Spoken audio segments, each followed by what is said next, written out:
அண்ணா அறிவாலயம் முரசொலிமாறன் வளாகத்தில் சிறப்பு அழைப்பாளர்களுடன் திமுக தேர்தல் அறிக்கை தயாரிப்பு குழு ஆலோசனை கூட்டம் தொடங்கியிருக்கிறது. இது தொடர்பான கூடுதல் விவரங்களோடு இணைகிறார் சிறப்பு செய்தியாளர் தமிழரசி.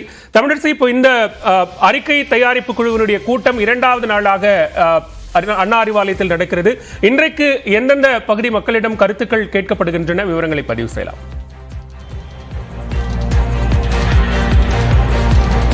பாலா, 2024ஆம் ஆண்டு நாடாளுமன்ற தேர்தலுக்கான திமுக தேர்தல் அறிக்கை தயாரிப்பு குழு கூட்டம் இரண்டாவது நாளாக சென்னையில் அண்ணா அறிவாலயத்தில் நடைபெற்று வருகிறது.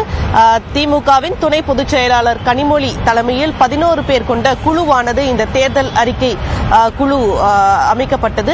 கடந்த 5ஆம் தேதி முதல் தமிழகத்தின் பல்வேறு பகுதிகளுக்கும் இந்த குழுவினர் பயணித்து அந்தந்த பகுதி மக்களின் கோரிக்கைகளை பெற்று வருகின்றனர்.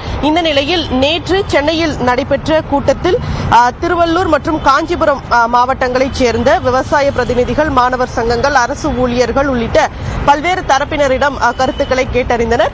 இந்த நிலையில் இரண்டாவது நாளாக இன்று சென்னை அண்ணா அறிவாலயத்தில் நடைபெறக்கூடிய இந்த கூட்டத்தில் பல்வேறு தரப்பினர், அதாவது அரசு ஊழியர் சங்கத்தினர், ஆசிரியர் சங்கத்தினர், தமிழ்நாடு சிறு குறு தொழில் முனைவோர் சங்கம், உற்பத்தியாளர்கள் சங்கம், சிஐஐ உள்ளிட்ட 30க்கும் மேற்பட்ட சங்கங்களின் பிரதிநிதிகளிடம் கருத்து கேட்பு கூட்டமானது தற்போது நடைபெற்று வருகிறது. உரிமைகளை மீட்க ஸ்டாலினின் குரல், நாடாளுமன்றத்தில் ஒலித்திட வேண்டிய தமிழ்நாட்டின் கருத்துக்கள் என்ற தலைப்பில் பல்வேறு தரப்பினரையும் சந்தித்து இந்த கருத்து கேட்பு கூட்டமானது நடைபெற்று வருகிறது. பாலா, நன்றி தமிழரசி, விரிவான விவரங்களை பதிவு செய்தமைக்கு.